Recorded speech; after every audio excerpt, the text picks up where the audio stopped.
Matapos aprubahan ng Kamara ang 60-day suspension ni Cavite 4th District Representative Kiko Barzaga, sari-sari ang reaksyon ng ating mga kabrigada.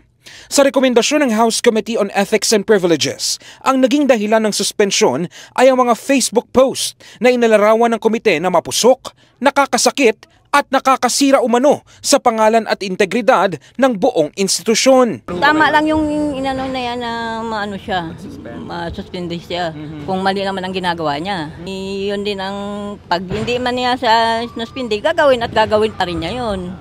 Ngunit saad ng ilan, tila hindi raw patas ang naging desisyon dahil mas matimbang ang politika kaysa sa tunay na pag-akto ng Kamara. Nakita naman niya na determinado siya na in terms sa corruption, masukpo po siya. Kaya saludo ako sa kanyang ginagawa kasi para naman yung ginagawa niya sa pangkalahatan at saka mamulat yung mga taong bayan na hindi nila alam. Marami ring naniniwala na ginamit lang ito ng House of Representatives para patahimikin ng kongresistang kilalang kritiko ni Pangulong Bongbong Marcos Jr. Siguro dahil sa mga banat niya kay kay Presidente. Sa pananaw naman ng iba, mukhang inuuna pa ng pamahalaan ang paghabol sa isang individual kaysa sa pagresolba sa mga problemang mas mabigat para sa taong bayan. Napaka-petty. Ang dami pa nating mas bigger issues na dapat harapin, hindi yung sa kanya. Kasi yung point of view naman niya, yung pinaglalaban din naman ni Kiko, pinaglalaban din naman natin yun.